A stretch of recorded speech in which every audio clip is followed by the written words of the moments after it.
Assalamualaikum warahmatullahi wabarakatuh.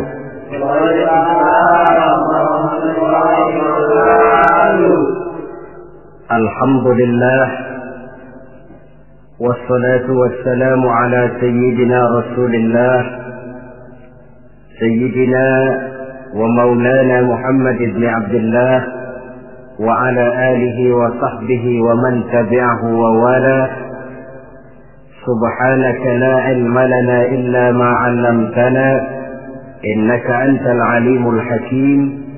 La haula wa la quwwata illa billahil aliyyil azim. Amma ba'd. Saudara-saudara hadirin kaum muslimin rahimakumullah. Di bulan ini sebagian saudara-saudara kita yang mendapat panggilan Allah untuk melaksanakan ibadah haji telah mulai mempersiapkan diri untuk melaksanakan ibadah yang istimewa ini. Apa keistimewaan daripada ibadah haji? Pertama, ada ibadah yang dititik beratkan kepada kekuatan badan, yang disebut ibadah badaniyah. Misalnya puasa atau sholat. Ada pula ibadah itu yang titik beratnya adalah hati, yang disebut ibadah qalbiyah.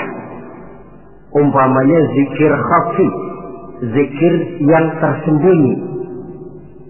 Dan ada juga ibadah itu yang disebut ibadah maliyah, ibadah yang titik beratnya justru kepada harta, seperti zakat, infak atau sedekah.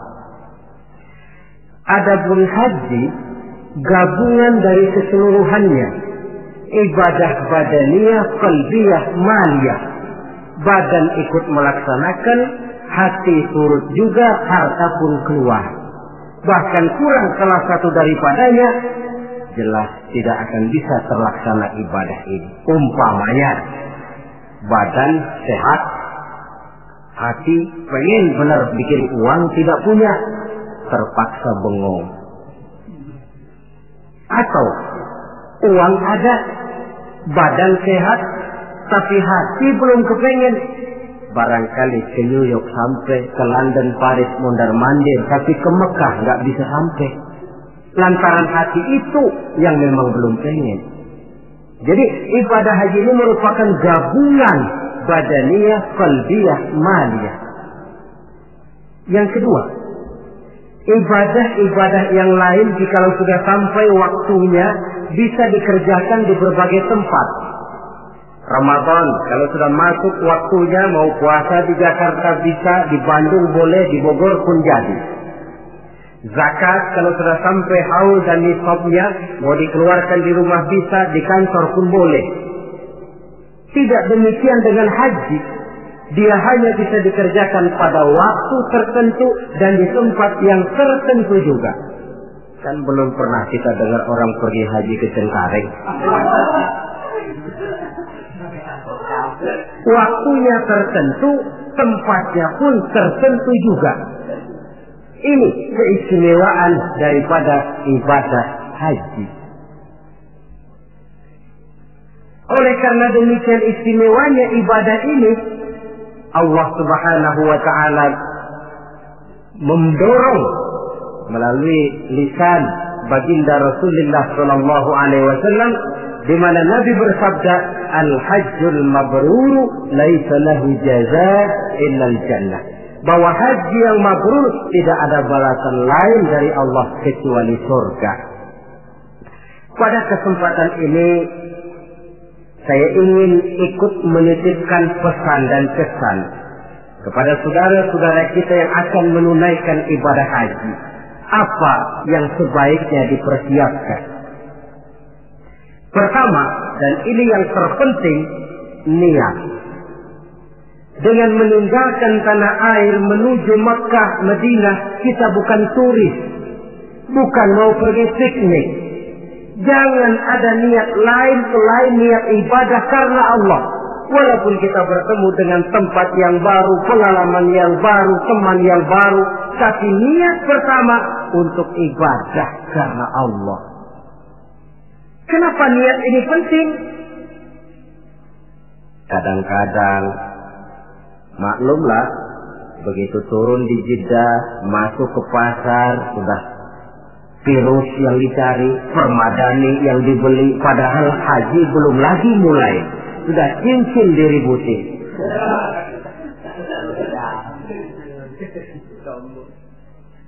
Nah, kalau niat kuat, maka dalam pelaksanaan ibadah haji nanti, jangankan bertemu dengan yang enak, bertemu dengan yang tidak enak pun akan jadi enak. Sebab apa? Maaflah saudara, kalau mau dicari kenikmatan biologis dalam ibadah haji hampir tidak ada. Tapi kenapa orang mau? Uangnya minimal 4 juta keluar. Rumah dia tinggalkan, anak yang masih kecil dia tinggalkan. Karena famili handai tolan keluarga ditinggalkan. Melintasi samudera melalui berbagai negara. Sampai dia di Makkah sana berdesakan dengan jutaan manusia. Tidur tidak teratur. Manusianya kadang-kadang kasar. Iklimnya pun buat. Tapi saya belum pernah dengar ada pergi haji. Tidak pernah pulang haji lalu ditanya, Pak Haji bagaimana di Mekah? Buat tobat lagi-lagi. Belum pernah ada.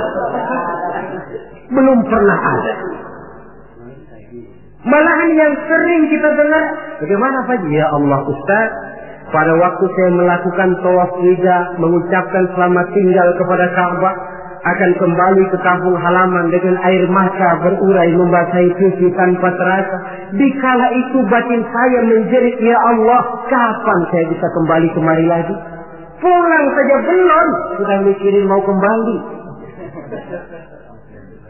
Apa yang dirasakan? Kebahagiaan batin karena niat kuat lantaran bisa menjawab panggilan Allah. Kalau hati bahagia, batin bahagia, penderitaan badan tidak terasa. Ini yang harus digarisbawahi. Kalau hati bahagia, penderitaan badan tidak terasa. Kita ambil contoh. Ibu kita dikala melahirkan kita, pilihan cuma 2. Kalau tidak hidup, mati. Betul apa betul?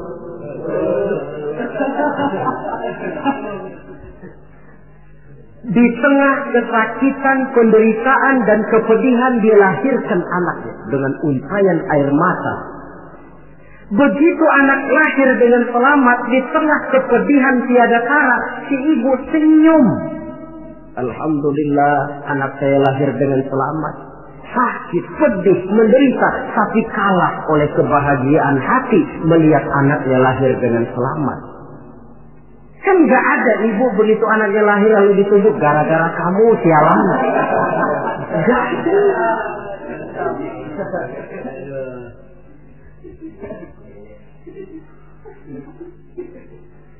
Zaman kita masih muda dulu.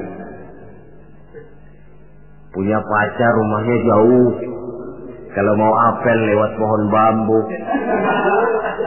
Hujan gerimis. Cukup seram, jalanan licin.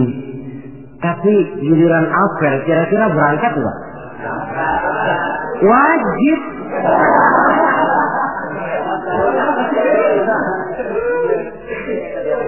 Hilang rasanya itu jauh. Tidak seram lewat pohon bambu. Gerimis malah menambah keindahan. Kenapa? Lantaran hati bahagia. Kalau hati sudah bahagia, penderitaan badan tidak terasa. Itulah pentingnya niat. Kalau memang niat lemah, yang dekat pun terasa jauh. Tapi kalau niat kuat, yang jauh akan terasa menjadi dekat. Dan oleh karena niat kuat, Allah akan memberikan jalan. Yakinlah itu. Saudara, ketika saya melaksanakan ibadah haji,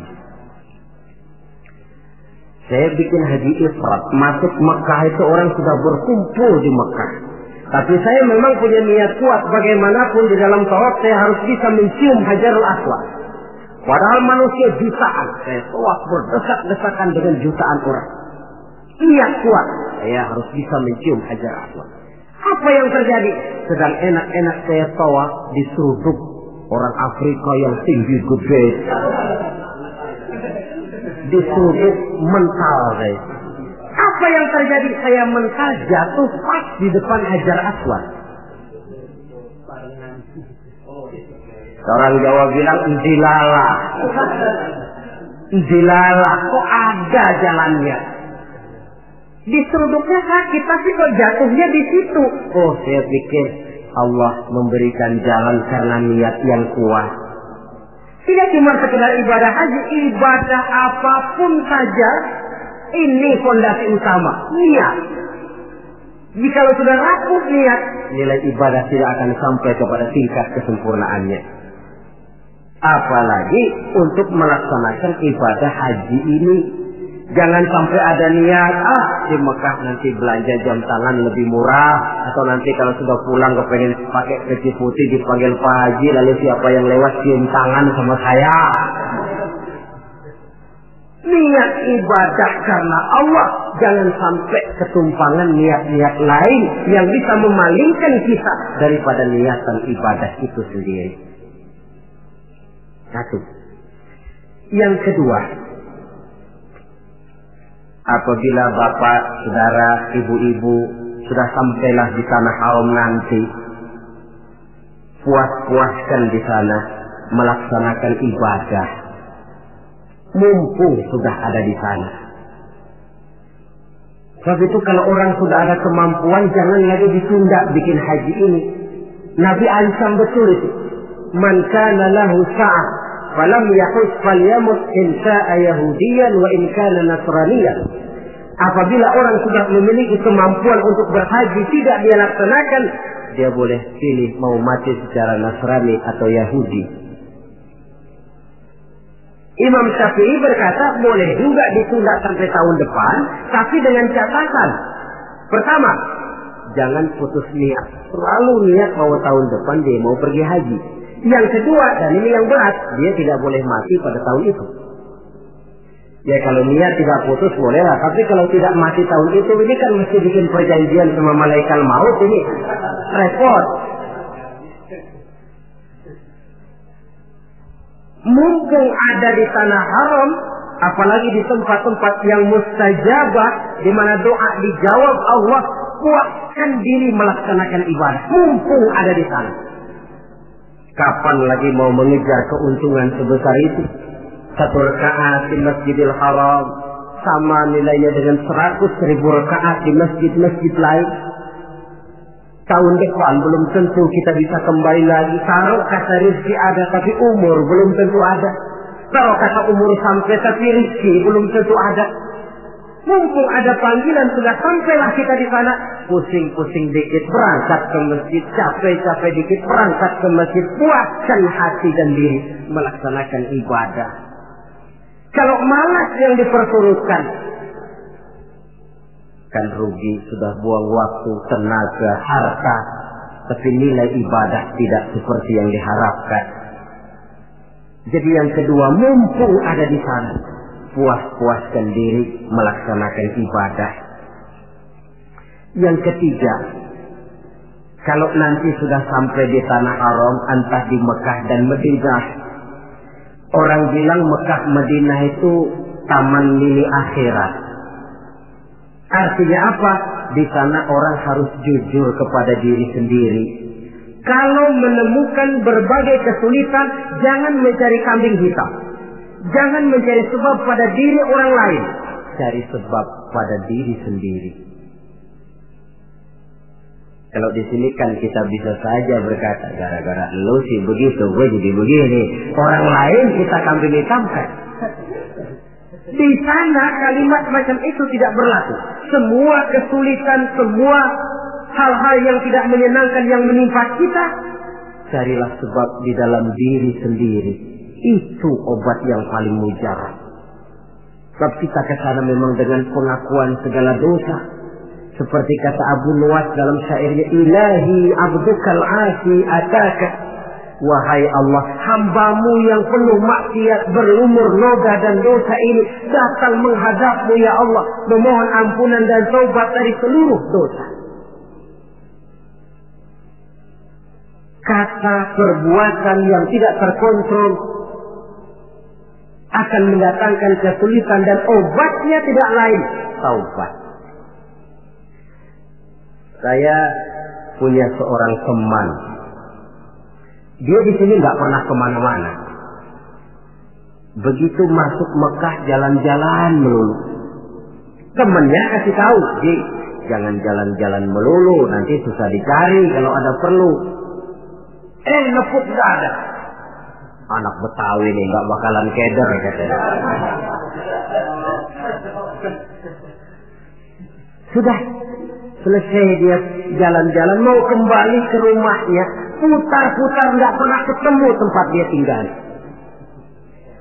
Sampai 2 hari. Akhirnya dia bertemu seorang syekh. Tuan syekh, bagaimana saya ini? Sudah 2 hari mau pulang nggak ketemu rumah. Nah, kamu memangnya kenapa? Dia pikir-pikir, saya juga sih, lidah ini nggak terjaga. Pakai nepuk dada, nggak bakalan salah jalan lah, nggak bakalan keder lah. Nah, sana kau masuk Masjidil Haram, tawaf, sembahyang sunnah, sujud di depan Ka'bah, akui dosa dan kesalahan. Dia masuk tawaf, sholat sunnah, sujud di hadapan Allah, mengakui kesalahannya, keluar dari Masjidil Haram, kelihatan rumahnya. Itu yang saya maksud taman mini akhirat. Baik kata, baik perbuatan harus dijaga, dikontrol, jangan sampai masuk dalam apa yang dipesankan Allah. La rafasa wala fusuqa wala jidala fil hajj. Di dalam melaksanakan ibadah haji itu jangan sampai ada rafas. Rafas, kata-kata kotor, kata-kata yang bisa menimbulkan rangsangan. Fusuk, kata-kata yang keji, atau kata-kata yang sifatnya menyesali amalan. Umpamanya, coba gua nggak pergi haji 4 juta dibeliin bajai, tinggal nungguin setoran. Ini masuk fusuk juga. Wala jidal, pertengkaran. Maklumlah suhunya panas. Dalam kondisi panas temperatur mudah naik, orang peka, sedikit tersinggung mudah marah. Lantaran air, lantaran makan, lantaran tunggu menunggu, bisa menimbulkan kemarahan. Oleh karena itu, sekali lagi, pesan saya yang ketiga, orang di sana harus jujur kepada diri sendiri. Jangan mencari kambing hitam kalau menemukan kesalahan, tapi carilah sebab di dalam diri kita masing-masing.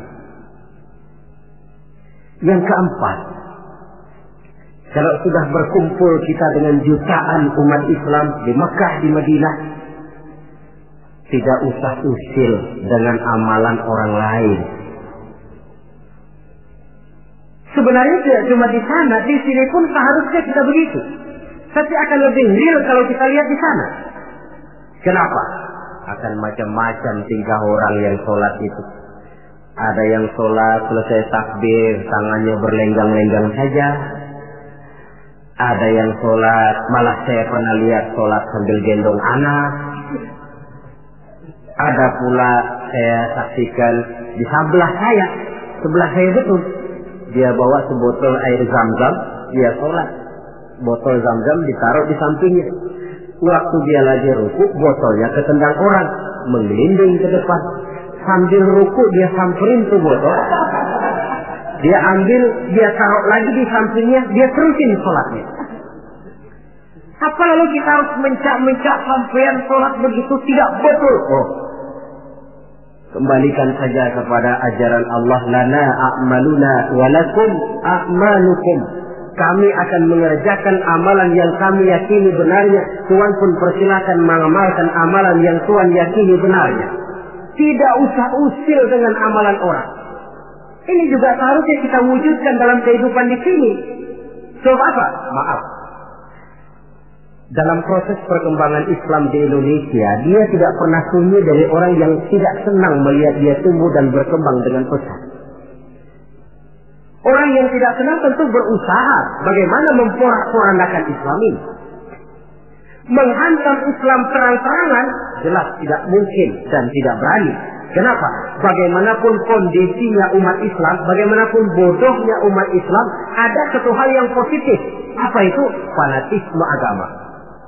Dia masih sanggup ngomong, Mas, gua emang kagak sembahyang, tapi agama gua lu acak-acak, gua bacok.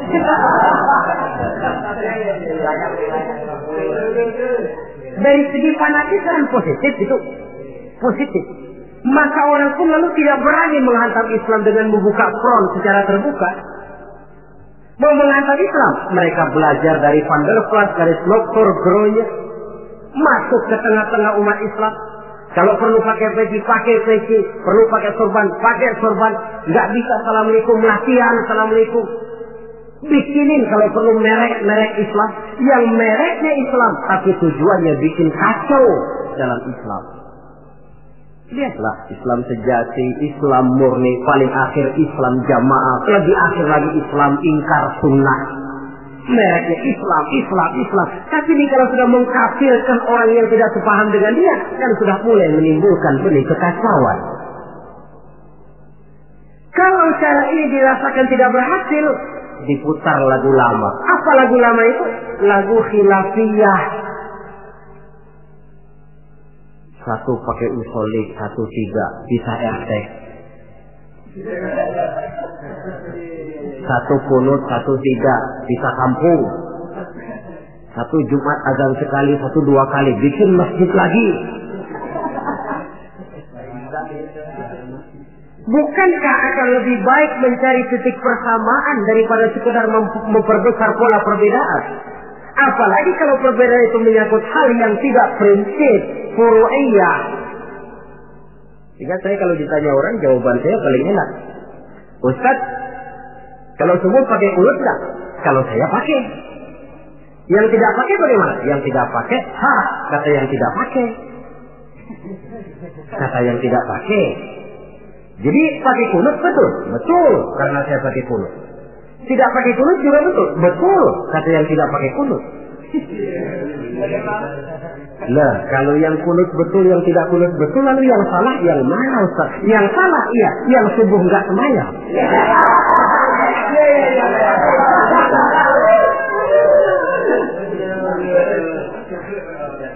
Daripada ribut kita mempertengkarkan kunut, kan lebih baik membicarakan bagaimana teman-teman kita yang belum subuh supaya sholat subuh. Proyek garapannya ada, sasarannya jelas. Hal-hal yang menyangkut khilafiyah semacam ini sampai kiamat tidak akan pernah selesai. Sebaiknya memang tidak usah usil dengan amalan orang, dan ini dicontohkan benar di dalam pelaksanaan ibadah haji. Kita lihatlah mereka yang sholat dengan tingkah macam-macam, dengan pola macam-macam. Apa lalu kita harus ngotot mempertahankan cara ini tidak betul? Oh, terlalu riskan. Jadi bapak, saudara, ibu yang nanti di sana melihat pengalaman macam-macam, tidak usah usil dengan amalan orang. Mari kita amalkan apa yang kita yakini benarnya. Yang kelima, pesan saya kepada jamaah haji, ibadah haji itu ibadah yang berat. Oleh karena itu, orang melaksanakan haji itu harus bawa sabar yang sebanyak-banyaknya. Sabar yang tidak ada batasnya. Banyak kasus terjadi karena kurangnya kesabaran. Kadang-kadang sepasang suami istri, dia mau tawaf, kata suaminya, Bu, saya mau bikin tawaf sunnah. Kau tunggu saja di tiang sebelah sini, jangan kemana-mana. Istrinya setia nunggu di tiang itu. Padahal semua tiang di Masjidil Haram bentuknya hampir sama. Si suami pun tawaf berputar mengelilingi Ka'bah. Karena tawaf berputar, pada akhirnya selesai tawaf, istrinya ditaruh di tiang sebelah sini, dia cari di tiang sebelah sana. Mutar-mutar tidak ketemu. Setelah ketemu capek, muka sudah merah, keringat bersisiran, marah setengah mati si suami. Kau sudah saya bilang jangan jalan kemana-mana, masih jalan juga. Padahal istrinya mah nggak kemana-mana, dia yang keliru arah. kadang karena air, kadang karena makanan. Hal-hal yang sedikit menyebabkan kita peka, mudah sekali dengan watak marah. Dikala berpakaian ihram, sabar meninggalkan hal-hal yang menjadi pantangannya. Saya tidak bicarakan soal manasik, tata tertib pelaksanaan ibadah haji, karena manasik itu kalau diteorikan kelihatannya sulit, tapi kalau dipraktikkan nyatanya akan mudah. Saudara hadirin yang saya hormati, sabar itu kan tempatnya 3. Pertama, sabar dalam taat. Yang kedua, sabar di dalam meninggalkan maksiat. Yang ketiga, sabar pada waktu menghadapi musibah. Sabar dalam taat apa? Misalnya puasa. Biar lapar melilit perut, biar haus mencekik kerongkongan, kalau maghrib belum berbunyi jangan sentuh makanan. Sabar dalam taat. Begitu juga kita ketika terbungkus pakaian ihram, tidak boleh bercukur, tidak boleh menggunting kuku, tidak boleh membunuh binatang. Sabar di dalam taat. Yang kedua, sabar dalam meninggalkan maksiat. Umpamanya, kita tadinya penggemar minuman keras, taubat, meninggalkan minuman keras, itu pun perlu kesabaran. Sebab apa? Orang macam-macam. Dia tahu kita bekas peminum, diledeklah kita. Yuk minum yuk. Alah, sekarang aja. Kemarin kan lu yang sukongin. Yang kemarin memerlukan kesabaran. Yang ketiga, sabar pada waktu menghadapi musibah, kesulitan. Apa konsepsi sabar yang hakiki dalam Islam? Sabar yang dijelaskan dalam Al-Quran ialah allazina idza asabathum musibah qalu inna lillahi wa inna ilaihi raji'un. Orang yang sabar ialah orang yang apabila terkena suatu musibah kembali kepada prinsip dasar inna lillahi wa inna ilaihi raji'un. Kami berasal dari Allah dan kami akan kembali kepada Allah. Bukan cuma pengucapannya tapi penghayatannya. Kalau suatu saat kita terkena musibah, kembali kepada konsepsi dasar inna lillahi wa inna ilaihi raji'un. Kami berasal dari Allah dan kami akan kembali kepada Allah. Bukan cuma sekedar ucapannya, tapi penghayatan kepada kalimat itu. Misalnya apa? Kalau suatu saat kita kehilangan harta, kembali kepada inna lillah. Dulu pun ketika saya hadir ke alam ini saya tidak bawa harta. Kalau sekarang hilang, inna lillah wa inna ilaihi raji'un. Kalau suatu saat kita harus melepaskan pangkat dan jabatan yang kita cintai, kembali kepada konsep inna lillah. Dulu pun ketika lahir ke alam ini tidak ada pangkat dan jabatan yang saya bawa. Kita kadang-kadang dapat musibah, ditinggal mati, sedih, innalillahi, dia tidak mau berhenti dari mulutnya, tapi nangisnya pun juga tidak mau berhenti juga. Penghayatan kepada kalimat itu yang berkurang. Jadi jikalau sadarlah kita dari Allah kembali kepada Allah, dalam kata kita ini termasuk pangkat, jabatan, harta, semua yang kita miliki dari Allah berasal kepada Allah juga dia kembali. Artinya sudah punya satu fondasi menghadapi musibah. Sebab beratnya suatu pukulan akan terasa agak ringan kalau kita sudah siap, ketimbang kita tidak siap walaupun bobot pukulannya sama. Karena itu melaksanakan ibadah haji harus dilantar belakangi dengan kesabaran yang hampir tidak ada batasnya. Inilah pesan saya. Kemudian kesan-kesan yang kita dapatkan dari pelaksanaan ibadah haji, saudara. Pertama, dengan melaksanakan ibadah haji itu kita akan melihat langsung sumber tempat timbulnya agama. Melihat tempat di mana Rasulullah dilahirkan. Melihat tempat di mana wahyu pertama kali diturunkan. Melihat tempat medan terjadinya perang Badar, perang Uhud. Dari menyaksikan langsung tempat timbulnya agama, timbul at-tamalluk ad-diniyah, rasa memiliki agama, sense of belonging. rasa kecintaan kepada agama dengan mengadakan analogi dan perbandingan. Ya Allah, para sahabat dulu, karena iman yang dijaga, karena agama yang dibela, mereka hijrah dari Makkah ke Madinah 450 kilo lebih, menempuh perjalanan gurun pasir yang gersang dan tandus.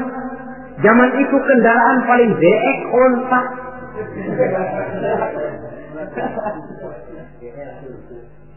Untuk menegakkan akidah, melaksanakan syariat, mereka harus perang. Kita ini melaksanakan agama ibarat nasi mas tinggal nyuap. Para sahabat generasi kemudian yang berjuang dengan untayan air mata, cucuran keringat, bahkan aliran darah. Apakah nasi yang tinggal nyuap ini masih harus tumpah ke tanah? Alangkah sayangnya melihat langsung sumber tempat timbulnya agama. Ada rasa kebanggaan, ada rasa tanggung jawab. Yang kedua kesan saya, orang bilang ibadah haji itu katanya Kongres Umat Islam Internasional. Kita sudah melihat Islam dalam skala yang makro, dalam bentuk nuansa pandangan yang luas. Apa artinya ini? Artinya seorang muslim itu tidak boleh bermental seperti katak di kolong tempurung, merasa diri paling besar karena tidak pernah kemana-mana. Tapi dilihat Islam dalam kancah internasional, sejak dari warna kulit sampai kepada bahasa, sampai kepada bentuk manusia, macam-macam berkumpul. Tapi apa? Dibungkus dengan pakaian yang sama, membaca bacaan yang sama, melaksanakan ibadah yang sama, menyembah Allah Tuhan yang sama, membaca bacaan yang sama. Dari sekian persamaan timbul ikatan spiritual bahwa muslim bersaudara, bahwa Islam ini luas. Bukankah sering terjadi kadang-kadang orang melihat Islam seperti orang buta melihat gajah? Frame of reference, kacamata pandangan yang dia gunakan tipis. Ada 3 orang buta dilepas ke kebun binatang, disuruh kenal gajah. Saya yakin laporannya pasti lain-lain. Kata orang buta pertama, lapor. Gajah tipis lebar kayak kipas. Kenapa? Karena yang dia pegang cuma kupingnya. Orang buta kedua tentu ngotot. Salah. Yang betul saya, gajah gede tinggi kayak pohon kelapa. Sebab yang dia pegang kakinya. Orang buta ketiga ngotot. Dua-duanya salah Pak. Yang paling betul mah saya. Kalau gajah mah Pak, kecil panjang kayak ular. Sebab yang dia pegang ekornya. Salahkah mereka? Tidak salah, cuma datanya kurang lengkap. Bahwa gajah macam kipas betul telinganya, bahwa gajah macam ular betul ekornya, tapi gajah secara total adalah gajah yang bukan kipas, bukan ular, bukan pula pohon kelapa.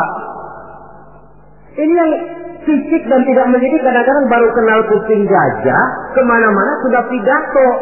Saudara-saudara, gajah tipis lebar kayak kipas. Diundang lagi ke tempat sebelah sana, begitu lagi pidatonya. Buat orang yang sudah kenal gajah dia diketawain, belum buat orang yang belum kenal gajah dia malah menyesatkan. Dua-duanya sama tidak mendidiknya. Nuansa pandangan yang luas. Yang ketiga,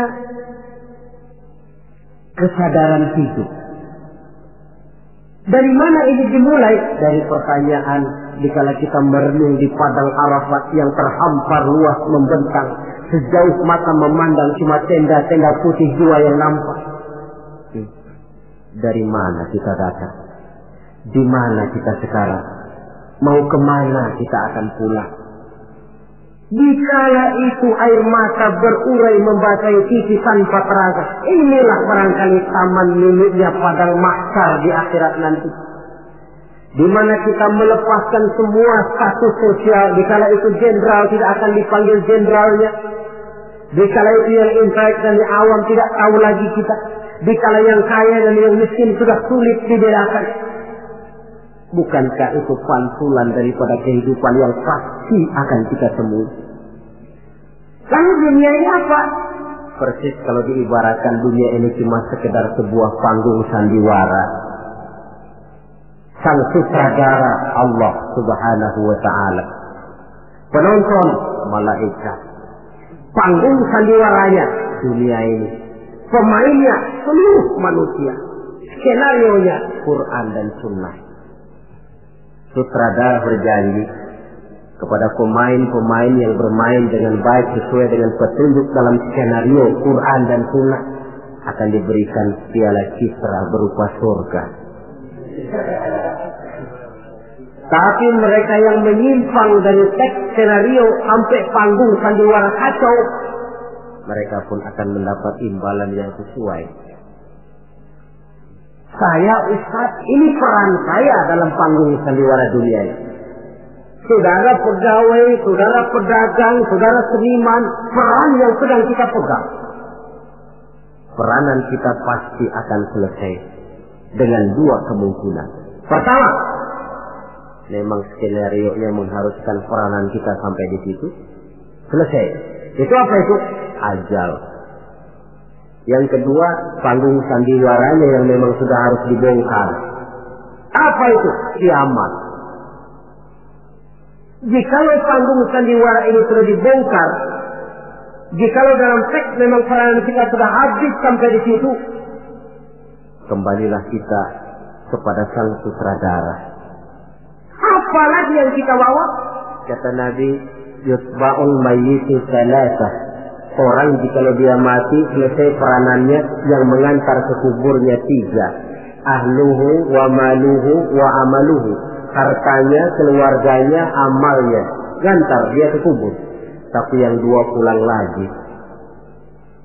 Siapa yang pulang lagi? Pertama ahluhu, keluarganya.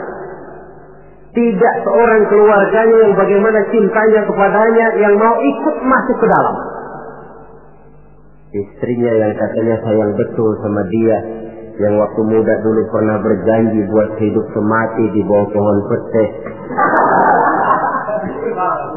Dengan senandung irama, dikala muda dia berkata, "Bang, apalah artinya hidup ini tanpa engkau di sisiku, Bang? Hampa rasanya hidup ini." Tapi ketika suami masuk ke liang lahat, dia akan berkata, "Sampai sini saja Mas, saya ngantar emas. Saya rela Mas berangkat duluan." Temannya yang katanya sayang betul sama dia, waktu kuburnya diuruk paling keras injekin tanahnya.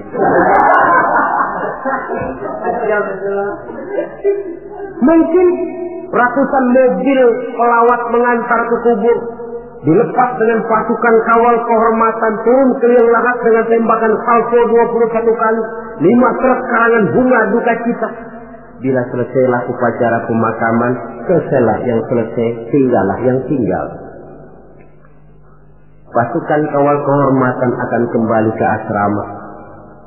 Untayan bunga duka cita yang 5 truk akan jadi onggokan sampah. Tembakan salvo yang 21 kali tidak akan sempat membuat Munkar Nakir jadi mundur. Pak dikira kalau sudah ada salvo lalu Munkar Nakir pikir, gua kagak jadi tanya dah.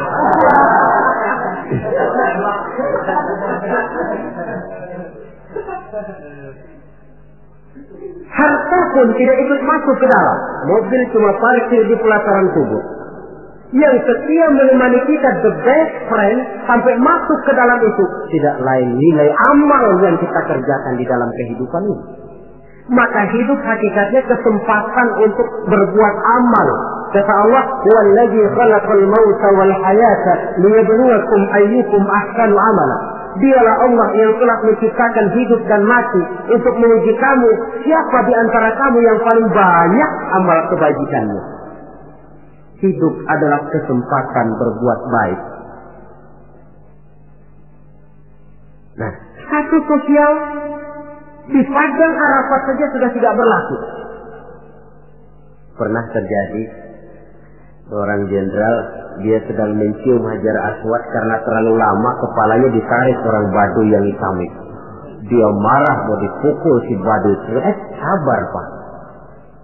Ini orang kurang ajar Ustaz. Saya kan jenderal. Saya belum pernah digitukan orang. Iya, jenderal kan di negara kita Pak. Di sini kan Ka'bah. Jenderal nggak laku di sini. Di sini ini kita harus jujur kepada diri sendiri. Kalau kepala kita diangkat orang, barangkali kita di sana sering ngepelakin kepala orang. Oh ya, terbuka saja. Memang kita kemarin ini mau membersihkan diri, ibarat baju. Kita datang bawa baju kotor, berharap pulang mau bawa baju bersih yang bisa disimpan dalam lemari. Tentu saja baju itu mesti dicuci. Dicuci artinya disabuni, dijilat, dijemur, disetrika. Wajar menemui kesulitan-kesulitan untuk pemutihan pribadi yang telah dilumuri oleh dosa dan kesalahan.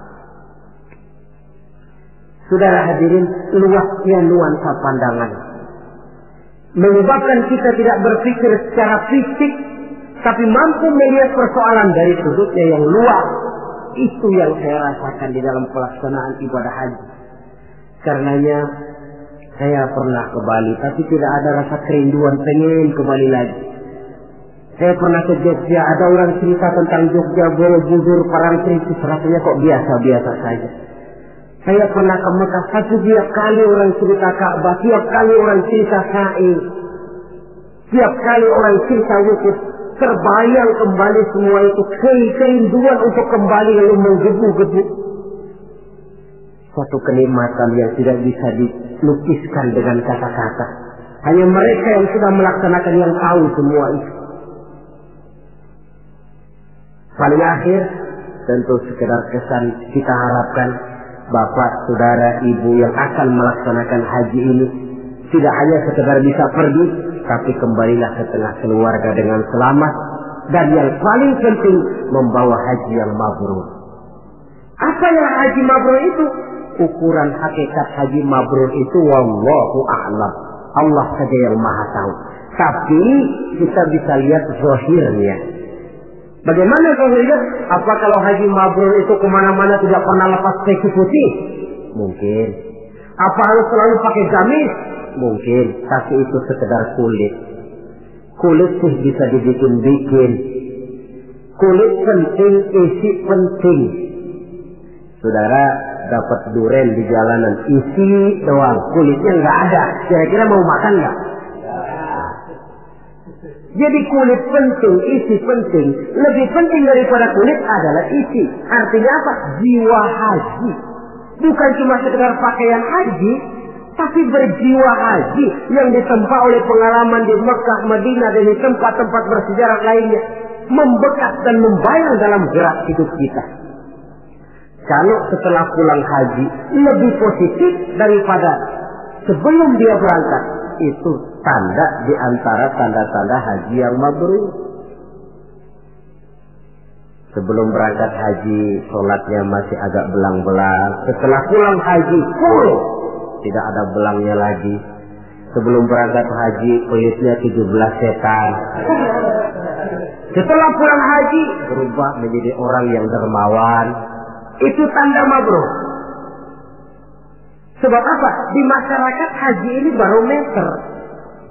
Orang sering bilang, kenapa lo maghrib kok nggak ke masjid? Itu aja yang Pak Haji masih di perapatan.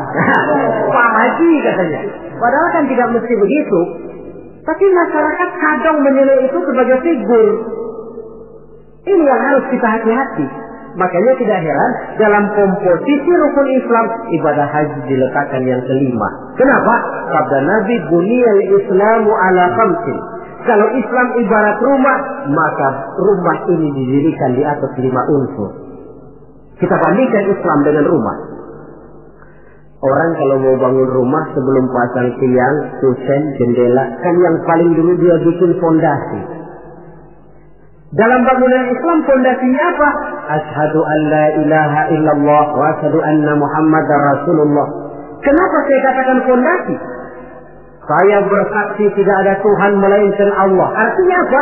Artinya saya tidak akan menyembah kecuali hanya kepada Allah. Saya tidak akan minta tolong kecuali hanya kepada Allah. Saya tidak akan menggantungkan hidup kecuali hanya kepada Allah.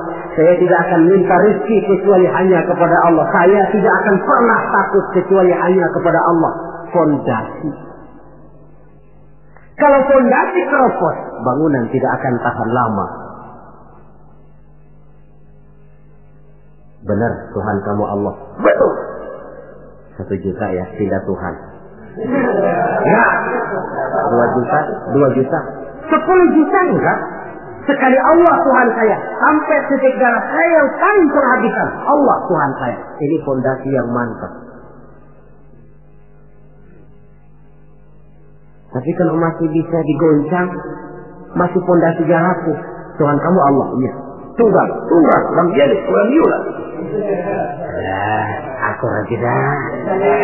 Gimana kalau kita atur? Gimana ya? Pikir-pikir dulu. Masih pikir-pikir dulu pun merupakan ciri akan rapuhnya fondasi. Nah, kalau fondasi sudah siap, baru mulai naik pasang tiang. Dalam bangunan Islam yang jadi tiang apa? As-salat, imaduddin. Salat, tiang agama. Tiang pokok 5. Zuhur, asar, maghrib, isya, subuh. Tapi supaya bangunan ini kuat, ada tiang-tiang tambahan.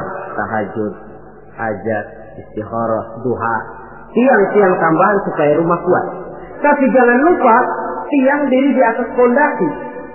Kalau fondasi miring, tiang ikut miring. Hanya orang sembahyang kan macam-macam. Ada yang harian, ada yang mingguan, ada yang tahunan. Yang harian itu ada yang mulus, ada yang belang-belang. Kalau yang belang, zuhur kena, asar out. Asar ketangkap, maghrib hilang. Maghrib kepegang, isya terbang. Ada yang mingguan, Jumat aja modal. Ngancam bener kalau sama Jumat. Ada yang tahunan, Idul Fitri sama Idul Adha. Yang tahunan itu lumayan daripada yang polos. Saudara-saudara, fondasi sudah, tiang sudah. Kalau rumah supaya ada batasnya kan perlu pagar, dinding. Yang menjadi dinding kata Nabi, asyamu junnatun. Puasa adalah dinding, benteng. Kenapa? Esensi puasa kemampuan mengendalikan nafsu. Kalau orang hidup tidak sanggup dan mampu mengendalikan nafsu, ada benteng, pagar, nggak ngacak-ngacak kebun orang. Tahu batas mana yang dia berhak dan tahu batas mana yang dia tidak punya hak. Kemampuan mengendalikan nafsu. Nah, sudah. Fondasi sudah, tiang sudah, pagar sudah, rumah supaya bersihkan harus ada jendela, pintu, lubang angin, kamar mandi yang fungsinya membersihkan. Dalam agama yang fungsinya membersihkan zakat. Kalau dia zakat mal, dia bersihkan harta kita. Dia zakat fitrah, bersihkan jiwa kita. Zakat tijarah, bersihkan tanam-tanaman kita. Makanya kalau orang muslim nggak mau bayar zakat, sama juga rumah nggak pakai pintu, nggak pakai jendela, nggak pakai lubang angin, nggak ada kamar mandi, panas, lekep.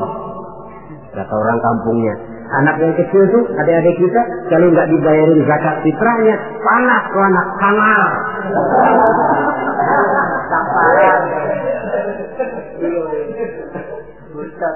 Nah, lalu kalau sudah alat-alat pembersih sudah, mulai naik kap di atas, tinggi, kapnya putih, haji. Kalau kita kan masih kap hitam. Kalau sudah naik kap, biasanya rumah itu kan sudah agak adem.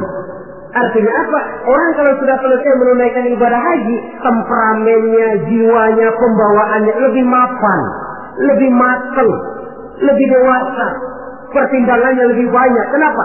Skalanya sudah skala pasang kap. Dia sudah harus menjadi panutan di dalam kehidupannya, menaungi. Maka ibadah haji itu menaungi kepribadian orang. Di satu pihak kita ngukur-ngukur juga.